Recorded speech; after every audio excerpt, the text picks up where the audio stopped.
Ya es momento de nuestra mesa de análisis aquí en Tele 13 Noche. Esta jornada nos acompaña Natalie Rojas, investigadora del Centro de Pensamiento Fundación Nuevo 21. ¿Cómo estás, Natalie? Muy bien, buenas noches, Álvaro. Y América Castillo, coordinadora de Educación Pública del Centro de Estudio Idea País. ¿Cómo estás, América? Bienvenida. Muy bien, gracias. Parto contigo para analizar este quiebre, este terremoto, esta situación que se está dando en el oficialismo a partir de la ley Naín Retamal, de alguna manera invocada en el veredicto que hemos conocido en el caso de Gustavo Gatica.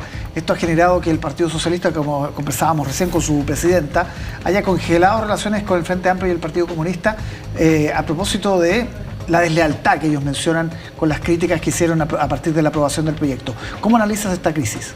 La verdad es que me parece que este tema tiene muchas aristas que analizar. Me llama la atención, viendo las declaraciones de la jornada, ¿cierto?, las múltiples reacciones que hemos tenido del oficialismo, del PS, del PC, del Frente Amplio, y me parece interesante mirar cómo se articula este relato que se está intentando instalar respecto a que finalmente se sugiere que hay un motivo político en el veredicto, ¿cierto? Y creo que es tremendamente preocupante porque el objeto final es desconocer de cierta manera o invalidar el veredicto del tribunal, y creo que eso deja ver dos cosas que son bastante importantes, ¿cierto?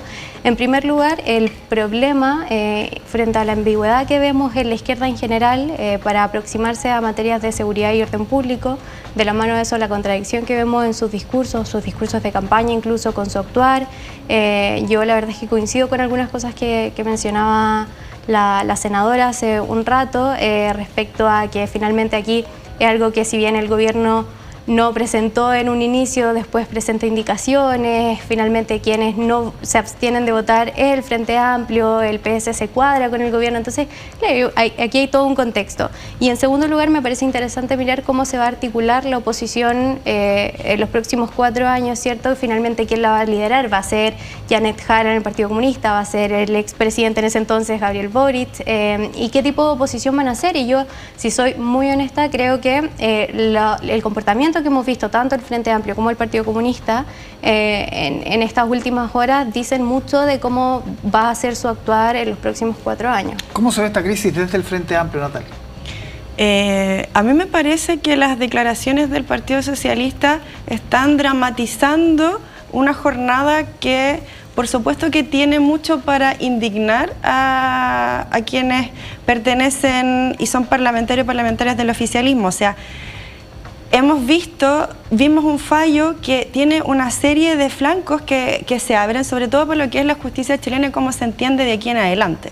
Porque el decir que la ley Naín Retamal no tiene relación con lo que sucedió ayer o con lo que se instala es, por decirlo de alguna forma, impreciso, ya que lo que vimos es que, por un lado,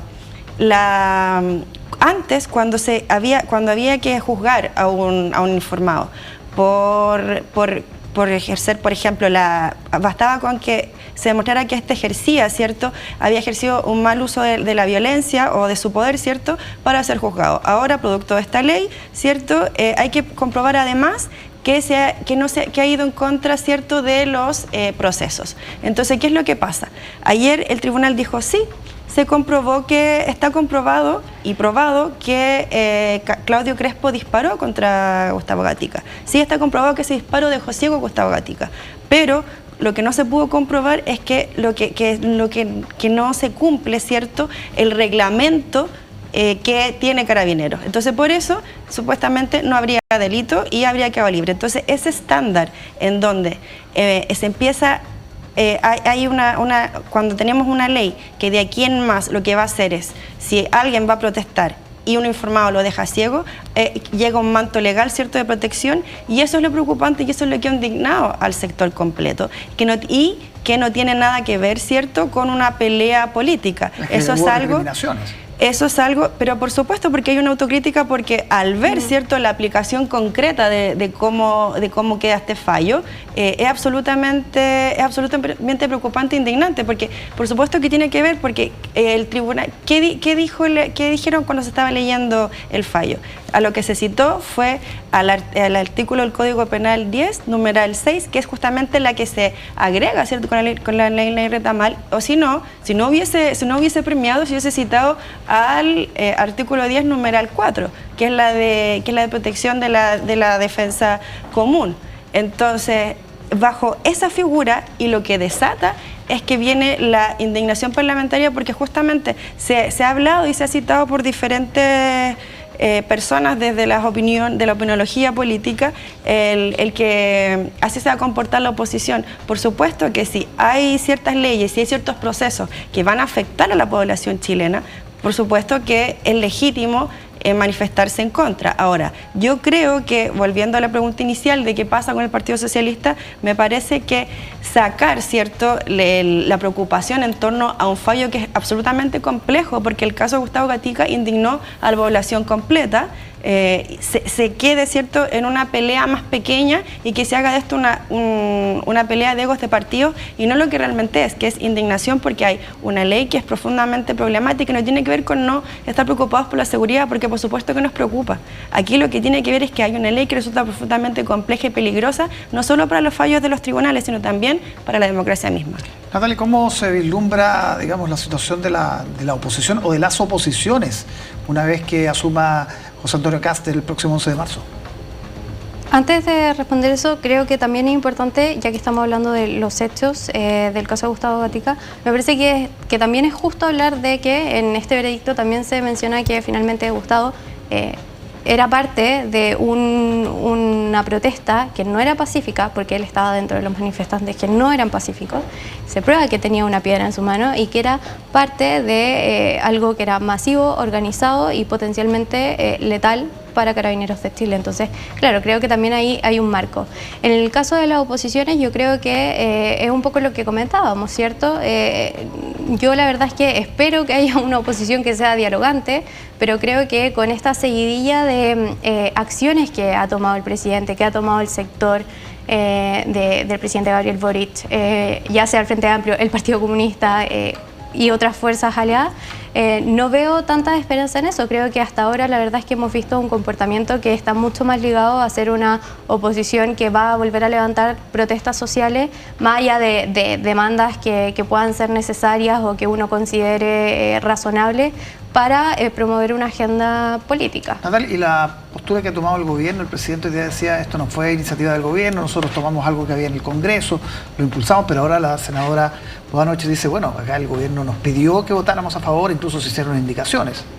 Sí, o sea, yo estoy absolutamente de acuerdo. De hecho, viví el proceso, el que cuando se crean ciertos proyectos nunca, ¿cierto?, terminan con la primera iniciativa. Yo creo que también revisar este proyecto es legítimo y es parte también, y hay que hacer las autocríticas correspondientes. Ahora, igual me gustaría hacer alusión a que este fallo indignó a todo Chile. Y tiene un problema interpretativo que no es menor, y es que estamos frente a un fallo que está institucionalizando un nuevo marco, y es que cuando de quién más, si se sigue aplicando de la misma forma, cuando un manifestante, ¿cierto?, es atacado por la policía, es dejado ciego, llega un manto de legalidad y lo absuelve. A mí me parece absolutamente preocupante, sobre todo por el cómo se intenta relativizar el derecho a la protesta, y que es legítimo y es para cualquier democracia, porque hemos visto a la derecha justamente en este encuadre, ¿cierto?, de criminalizar a Gustavo Gatica, y cuando hace 2 fines de semana estaban bastante preocupados por los derechos humanos de Venezuela. Entonces, ¿cuáles son los derechos humanos que realmente le importan? Y eso a mí me preocupa bastante, sobre todo entendiendo el cómo viene entonces este nuevo gobierno y cuáles son los estándares mínimos para entender los derechos humanos de aquí en adelante. Nos queda 1 minuto y medio para hablar de lo que se espera de la reunión de este jueves, a primera hora, entre los presidentes, el presidente Boric y el presidente Kast. ¿Qué podría salir de ahí? Claramente va a ser interesante después de esta seguidilla de tensiones. Yo creo que vamos a estar hablando de 3 temas: eutanasia, el proyecto de eutanasia, el proyecto de sala cuna universal y el proyecto del financiamiento de la educación superior. Creo que en los 3 temas hay problemas de diferencias de fondo finalmente, pero en el caso de la ley de sala cuna universal me parece que podemos llegar a ciertos puntos en comunes, precisamente porque se busca trabajar en avances que tienen que ver con promover la familia, el ingreso de mujeres al espacio laboral. Ahora, creo que es importante advertir que en este punto hay un problema relevante que tiene que ver con En primer lugar, eliminar el bono compensatorio, ¿cierto? Y en segunda parte, que amarra a las personas que la sala cuna que se pague tenga un reconocimiento oficial. ¿Cuál es el problema con esto? Y que creo que algo importante a mirar es precisamente que por una parte reduce la posibilidad de elegir el proyecto educativo de los padres, pero por otra que se pasa un poco de largo, pero que es importante, que tiene que ver con que desconoce finalmente la desigualdad territorial que hay respecto a la oferta de sala cuna. No es la misma oferta que tenemos en la región metropolitana, ¿cierto?, como en otras regiones de nuestro país. Y en el caso de eutanasia y educación superior o acceso a la educación, creo que aquí hay un problema con las prioridades, porque nuevamente nos hacemos cargo de proyectos que discuten las consecuencias pero no las causas. En el caso de eutanasia se podría estar hablando, por ejemplo, de robustecer el sistema de cuidados paliativos, y en el caso de educación superior, toda la evidencia nacional e internacional dice que para avanzar en un mayor desarrollo de aprendizaje, no de notas, de aprendizaje, y para poder avanzar en movilidad social, las prioridades tienen que estar puestas en educación parvularia. Yo creo que va a estar bien interesante esa conversación, sobre todo en vista de las tensiones que han habido esta última semana entre el presidente Gabriel Boric y el presidente electo, sí, pero que sin lugar a dudas hay puntos en comunes que se pueden trabajar. Bien, se nos acaba el tiempo, Natalie. Prometo partir contigo la próxima semana para compensar, porque hemos llegado hasta el final de la mesa de análisis. Muchas gracias, Natalie, muchas gracias, América, por estar con nosotros, como todos los días, miércoles. Que estén muy bien.